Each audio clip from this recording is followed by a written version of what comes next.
அன்பு சொந்தங்களே, பந்தங்களே, நட்புகளே, வணக்கம் வணக்கம். கிருஷ்ணா, விநாயகா இந்த ரெண்டு புராணங்கள்லேயும் இந்த மன்மதனின் மறுபிறவி என்ற கதை வந்திருக்கிறது என்று சொல்லியிருந்தேன். அதிலே மன்மதன் கிருஷ்ணனுடைய மகனாக பிறந்திருக்கிறான். ரதி தேவியானவள் கடலிலே விழுந்து ஒரு செம்படவன் வீட்டிலே இருக்கிறாள். அங்கிருந்து அவள் வளர்ந்து கொண்டு இருக்கும் பொழுது பழைய புராணத்திலே பார்க்கின்ற பொழுது அவள் ரதி தேவியானவள் கிருஷ்ணனுடைய அரண்மனையிலேயே போய் அந்த ருக்மிணியின் வீட்டிலேயே பணிப்பெண்ணாக இருந்ததாக குறிப்பிடப்பட்டிருந்தது. அடுத்து 2 புராணங்களிலே பார்க்கின்ற பொழுது அவள் செம்படவன் வீட்டில் இருந்ததை நாரதர் சொல்லி கிருஷ்ண பகவான் அவளை அழைத்து கொண்டு போனதாக இருக்கிறது. ஆனால் எப்படியோ ரதியும் மன்மதனும் கிருஷ்ணர் வீட்டிலே சேர்ந்து இருக்கிறார்கள். இது 2 விதமாக 3 விதமாக கூறப்பட்டிருக்கிறது. பல புத்தகங்களிலே பல விதமாக கூறப்பட்டிருக்கிறது. அதுதான் குழப்பமாக இருந்தது. நானும் குழம்பி உங்களையும் குழப்பி விட்டேன். இப்பொழுது ரதியும் மன்மதனும் கிருஷ்ணர் வீட்டிலே இருக்கிறார்கள். அப்படி இருக்கின்ற பொழுது ரதியும் மன்மதனுக்கும் ஒரு குழந்தை பிறந்தது. கிருஷ்ணரை கூட்டிகிட்டு போய் மருமகன் சொல்லி சேர்த்து வச்சுக்கிட்டார். இந்த ருக்மிணி மூத்த மகன்னா பிரத்யும்னன், அவன்தான் மன்மதன். அதன் பிறப்பிலேயே ரதிதேவியை மனம் செய்திருந்தான். அதுக்கு பின்னால் அவனுக்கு ருக்மாவதி, அதாவது ருக்மிணியினுடைய அண்ணன் மகளான ருக்மாவதியை திருமணம் பண்ணியிருந்தார்கள். இந்த மூத்த மருமகள் இருப்பது வெகு நாட்களில்தான் தெரிந்து பிறகு அழைத்து வந்து விட்டார் கிருஷ்ணர். இந்த ரதிதேவிக்கும் மன்மதனுக்கும் பிரத்யும்னனுக்கும் ஒரு குழந்தை பிறந்தது. அந்த குழந்தைக்கு அனிருத்தன் பெயர் வச்சாங்க. இந்த மாதிரி அந்த அனிருத்தன் பிறந்திருக்கான், வளர்றான். ரொம்ப பிள்ளைகள்லாம் எல்லா வீட்டு பிள்ளைகளும் கெட்டிக்கார பிள்ளைகளாக தான் இருக்குது இந்த கிருஷ்ணனுடைய வழிவம்சத்தில். கிருஷ்ணர், அவரின் மனைவிகள், மகன்கள், பேரன்கள், பேரர்களின் குழந்தைகள் என்று கிருஷ்ணரின் குடும்பமே துவாரகையில் கோடிக்கணக்கில் இருந்துச்சான். அப்படி கோடிக்கணக்கில் இருக்கிற போது அவர் ஒவ்வொருத்தரையா நீ வீட்டுக்கு போகிறான்னு கேட்டால் ஒருத்தரும் போகலை, எல்லாரும் துவாரகையிலே இருக்கிறாங்க. அப்படி இருக்கிற போது இந்த அனிருத்தனுக்கு திருமண வயது வந்துருச்சு. இந்த ருக்மிணிக்கு 10 பையங்களோட ஒரு பொம்பளை பிள்ளை இருந்துச்சு. அந்த பொம்பளை பிள்ளை பேர் குறிப்பிடலை. அந்த பொம்பளை பிள்ளைய, அந்த பெண்ணை இந்த கிருஷ்ணர் ருக்மிணியும் என்ன செஞ்சாங்க, பிரகலாதன் வழிவம்சத்தில் தோன்றிய பலிச்சக்கரவர்த்தி, பின்னர் அவர் மகாபலி சக்கரவர்த்தி என்று பெயர் பெற்றார். அந்த பலிச்சக்கரவர்த்திக்கு இந்த கிருஷ்ணர் தன்னுடைய மகளை கொடுத்திருக்கிறார். ஆக இந்த பலிச்சக்கரவர்த்தி கிருஷ்ணருடைய மருமகன்.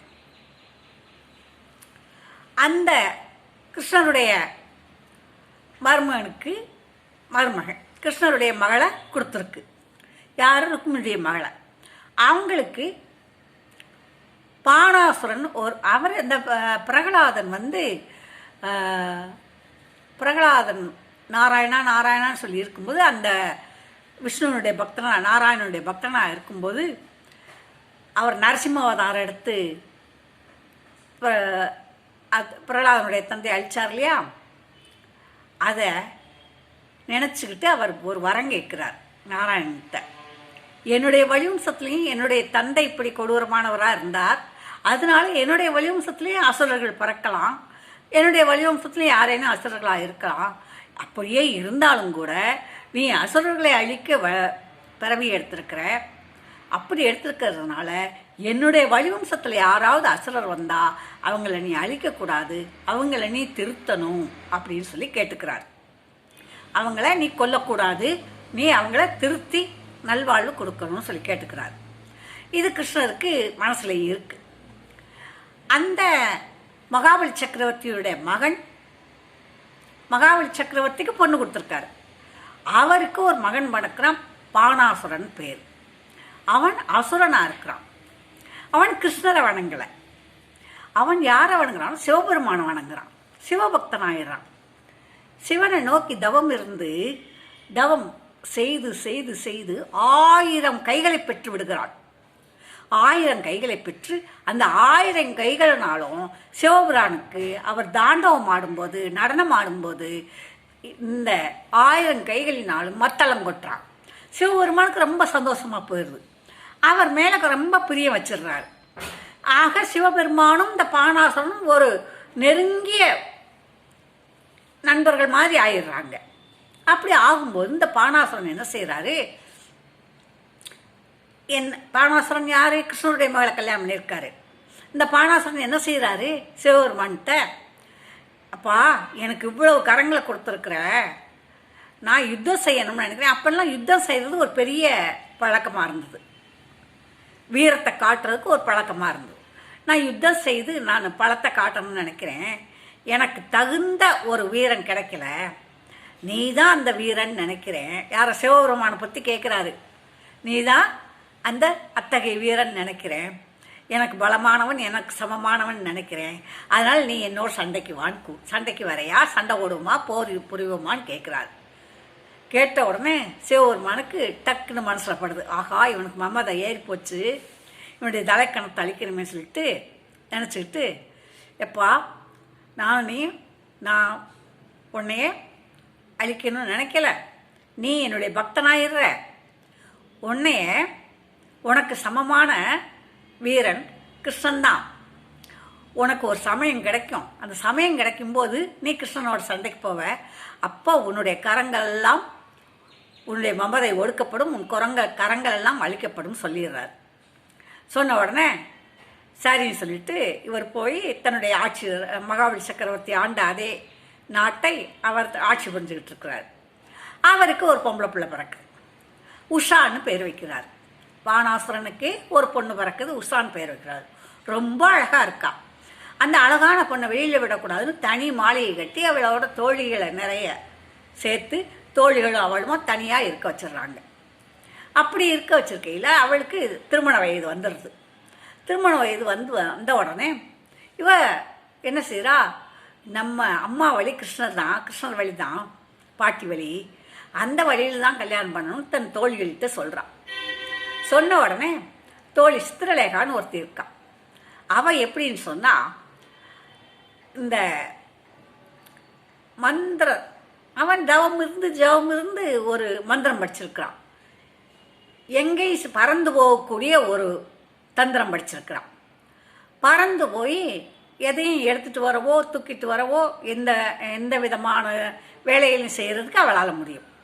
அந்த மந்திரத்தை வச்சு நீ கிருஷ்ணனுடைய வழிவம்சத்தில் இருக்க பையனை கல்யாணம் பண்ண நினைக்கிறான்னு சொல்லிட்டு, சரி நான் போய் பார்க்குறேன், அங்கே யார் இருக்கிறான்னு சொல்லி பார்த்தா இந்த பிரத்யுமன் மகன் அனிருத்தன் இருக்கான். அனிருத்தனுக்கு ஏற்கனவே ருக்மனுடைய அண்ணன் பேத்தியை கல்யாணம் பண்ணியிருக்கு. அந்த காலத்தில் 4-5 மனைவிகள் இதுதான். கிருஷ்ணன் தான் 16,108 மனைவிகளை அது மாதிரி கல்யாணம் பண்ணுறது பழக்கம். அதனால இந்த அனிருத்தன் ஒரு நாள் மொட்டை மாடியில் படுத்து தூங்கிக்கிட்டு இருக்கும்போது, தன்னறியாமல் தூங்கிக்கிட்டு இருக்கும்போது அவனுக்கு மயக்கத்தை வர வச்சு இந்த சித்திரலேகா தூக்கிட்டு வந்துடுறான். தூக்கிட்டு வந்து இந்த பானாசுரனுக்கு தெரியாமலே அவங்க வீட்டில் உஷாவும் அவளும் தனிமையாகவே கல்யாணம் பண்ணுறது மாதிரி இருக்கிறாங்க. உஷா கர்ப்பமாயிடுறான். பானாசுரன் ஒரு நாள் பார்க்கும்போது உஷா கர்ப்பமாயிருக்கான்னு சொன்ன உடனே, என்ன நம்ம பொண்ணுக்கு நம்ம கல்யாணமே பண்ணலையே, யார் மாப்பிள்ளை, எவ்வளோ கல்யாணம் பண்ணிட்டாளா, யார் மாப்பிள்ளைன்னு பார்க்கும்போது கிருஷ்ணனுடைய பேரன். இப்படி தெரிஞ்ச உடனே என்ன செய்கிறான், சரி ஆஹா நம்ம சிவபக்தன், இவன் கிருஷ்ணனுடைய பேரன் எல்லாம் கல்யாணம் பண்ண நினைக்கிறா, இவனை கொண்டு வந்து வீட்டிலேயே வச்சிருக்காளே, நமக்கே தெரியாதே அப்படின்னு சொல்லிட்டு அவனை கொல்லணும்னு போகிறான். அனிருத்தனை கொல்லணும், தன்னுடைய மகளின் கணவனாக வரப்போறவனையே கொல்லணும்னு நினச்சிட்டு போகிறான். படையோடு போகிறான். போனால் இந்த அனிருத்தன் அங்கே இருக்கிற தண்டு தடியெல்லாம் எடுத்துக்கிட்டு சண்டை போடுறான். சண்டை போட்டால் சண்டை போட்டு ஜெயிச்சு கிருஷ்ணனுடைய பேரன் இல்லையா, ஜெயிச்சுட்டு போய் தப்பிச்சு போயிருந்து போகையில் இந்த பானாசுரன் என்ன செய்கிறான், ஒரு மந்திரத்தை சொல்லி, நாக மந்திரம் ஒரு மந்திரத்தை சொல்லி அதை அவனை நாகபானத்தை சொல்லி கட்டி இழுத்துட்டு வந்து அறையில் அடைச்சிடுறான். அவன் அறையிலேயே ஜெயிலில் இருக்கான். யார்கிட்ட? பானாசுரன்கிட்ட இருக்கவும் ருக்மிணி தன்னுடைய பேரனை காணுமே பிரத்யும்னா, பேரனை என்னப்பா ரொம்ப நாளாக காணோம், நீ தேடி பார்க்கலையான்னு சொல்லி கேட்கின்ற பொழுது, நான் தேடி பார்த்தேம்மா, எங்கேயுமே தெரியல, 5-6 மாதம் ஆச்சு, எங்கன்னு தெரியலையம்மா, நான் என்ன செய்யட்டும் சொல்லி இந்த பிரத்யும்னு வருத்தப்படுறான்.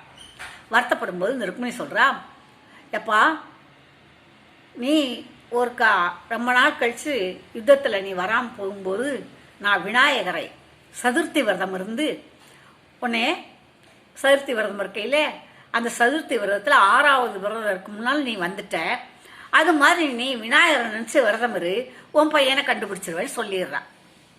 சரின்னு சொல்லி இந்த பிரத்யும்னனும் ரதியும் விரதம் இருக்கிறாங்க. விநாயகர் சதுர்த்தி விரதம் இருக்கிறாங்க.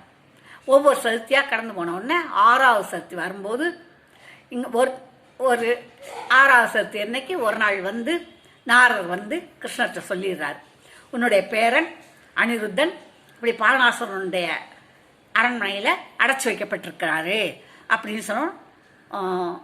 நாகபுஷ்பத்தால் அடைச்சி வைக்கப்பட்டிருக்கிறாரு, அவரை இல்லாட்டினா அவன் வந்துடுவான் அவன் அப்படின்னு சொல்லவும், அப்படியா அடைச்சி வைக்கப்பட்டிருக்கிறான்னு சொல்லிட்டு பெரும்படைகளை திரட்டிட்டு போகிறாரு கிருஷ்ணர்.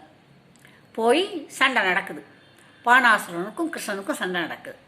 பானாசுரன் தனியாக இருக்கும்போது சிவசிவா உன்னை நான் நினச்சனே, நீ எனக்கு வரம் கொடுத்துருக்கியே, அதாவது பிரகலாத வடிவம்சத்தில் வர்றவனை கிருஷ்ணன் அழிக்கக்கூடாதுன்னு சொல்லி வர வாங்கியிருக்காங்களே, அப்படி இருக்க கிருஷ்ணன் இன்னொரு சண்டைக்கு வராரே, நான் நியாயத்துக்கு தான் சண்டை போடுறேன்னு சொல்லி இவருக்கு சிவபெருமானி மனசில் நினைக்கிறார். அப்படி நினைக்கும்போது சிவபெருமான் என்ன செய்கிறாரு, முருகனையும் விநாயகரையுமே கூட்டிக்கிட்டு வர்றாரு. என்னப்பா அவ்வளோ படைகள் எல்லாருமா சேர்ந்து சண்டை போட்டு கிருஷ்ணனை தோக்கடிக்கணும்னு நினைக்கிறாங்க, முடியல. கிருஷ்ணர் பெரும்படையோடு வந்திருக்கார். பானாசுரன் தானே எப்படி அழிச்சிடணும்னு நினைக்கிறார். ஆனால் அழிக்க முடியாமல் சிவபெருமான் உதவி பண்ணுறாரு. அப்படி உதவி பண்ண உடனே என்ன செய்கிறாரு, சரி பானாசுரன் இவன் பிரகலாதன் வழிவம்சத்தில் வந்தவன், நமக்கும் பேரன் ஆகிறான். அது மட்டும் இல்லாமல் பேரனுடைய அனிருத்தனுடைய மகளை கல்யாணம் பண்ணியிருக்கான். இவனுடைய மகளை அனிருத்தன் பேரனுடைய மகன் கல்யாணம் பண்ணியிருக்கான். அதனால இவனை அழிக்கக்கூடாது அப்படின்னு சொல்லி ஒவ்வொரு கையாக வெட்டி போட்டுறார். 1000 கைகளில் 4 கை மிஞ்சி இருக்கு. அந்த நேரம் சிவபெருமான் வந்து, கிருஷ்ணா நம்ம சமாதானம் போவோம், அவன் என்னுடைய பக்தன், அவனை நீ அழிச்சிடாத அப்படின்னு சொல்லி வேண்டுகோள் வைக்கிறாரு இந்த சிவபெருமான். அப்படி வேண்டுகோள் வச்சதுக்காகவும் பிரகலாதனுடைய வடிவம்சங்கிறதுனாலையும் மகாபலி சக்கரவர்த்தினுடைய மகன்கிறதுனாலையும் மருமகன் இல்லையா மகாபலி சக்கரவர்த்தி, எல்லாத்தையும் நினச்சி இந்த கிருஷ்ண பகவான் அவரை கொல்லாமல் விட்டுறார். விட்ட பிறகு சமாதானமாகி இந்த அனிருத்தனையும் உஷாவையும் அவன் கிருஷ்ணரோடையே சமாதானமாகி அனுப்பி வைக்கிறாங்க. கிருஷ்ணரோட அனுப்பி கிருஷ்ணருடைய அரண்மனையில் அவங்களுக்கு கோலாகலமாக இனிமேல் திருமணம் நடக்கும் என்று சொல்லி அனுப்பி வைக்கிறார்கள். இவ்வாறாக இந்த கிருஷ்ணனின் வம்சாவளிங்கிற கதையில் கிருஷ்ணாவில் வந்திருக்கு. விநாயகரில் மன்மதனின் மறுபிறவிங்கிற ஒரு தலைப்பில் இந்த கதையில் வந்திருக்கு. ஆக கிருஷ்ணாவும் இந்த விநாயக புராணத்துலேயும் மன்மதனை பற்றி இந்த மாதிரி கதைகள் வந்திருக்கிறது, கொடுக்கப்பட்டிருக்கிறது. அவர்கள் இப்போ இனி சுபிட்சமாக இருக்கிறார்கள். நன்றி, வணக்கம். அடுத்த பதிவில் சந்திப்போம்.